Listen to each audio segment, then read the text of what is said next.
Hi, this is Ashley Adams.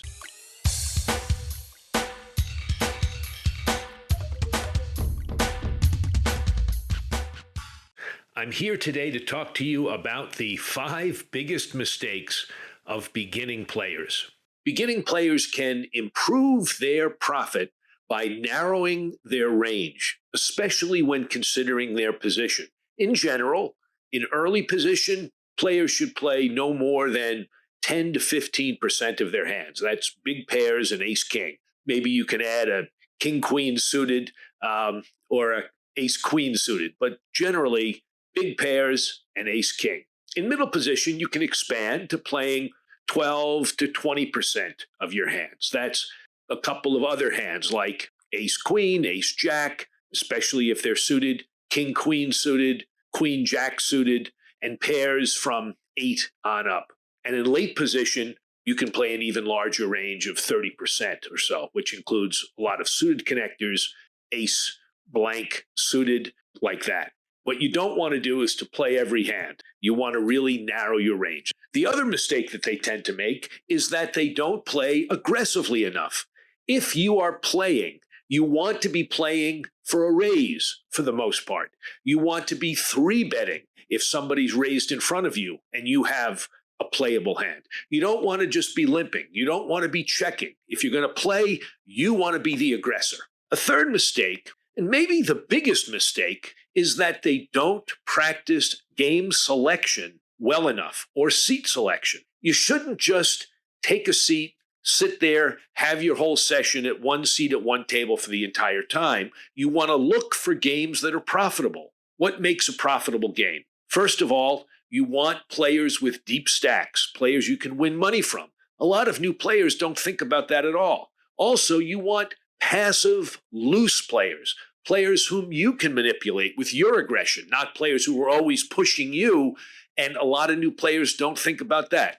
Finally, you want a seat at the table that follows the aggressive, deep-stacked player. You want to see how they act before you act. You want to be able to get first crack at their stack, and a lot of new players don't do that at all. Fourth, a lot of new players have the mistaken belief that their opponents are bluffing when they make large bets. That's a terrible, mistaken view that a lot of beginning players have. They don't want to be bluffed, and so they don't give proper weight to the large bets of their opponents. They take them too lightly. They call too often.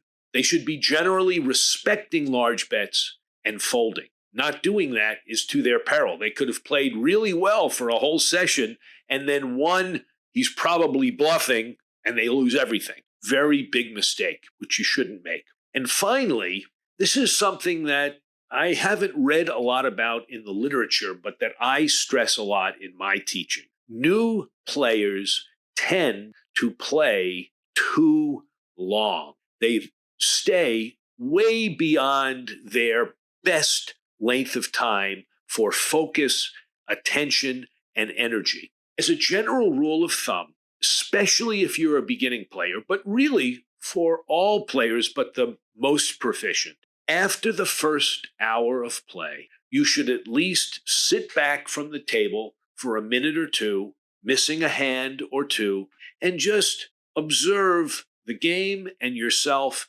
and decide whether you are still really focused and engaged. Then go back to playing. After 2 hours, you should get up from the table, walk away, spend at least 5 minutes away, maybe get a bite to eat or something to drink, something non-alcoholic, and think about your energy and your focus.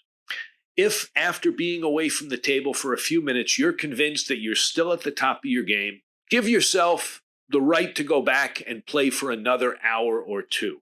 But often, new players, thinking about it, giving themselves some pause, should decide, nope, I'm starting to wane, my attention is starting to dissipate, time to go.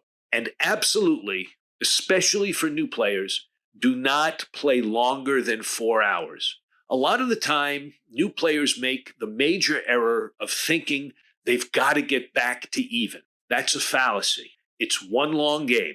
You want to stay as long as your attention is at its peak and leave. And from my experience, that's absolutely no longer than 4 hours. That's today's poker instruction. Good luck at the tables. We'll be back again with another instructional video.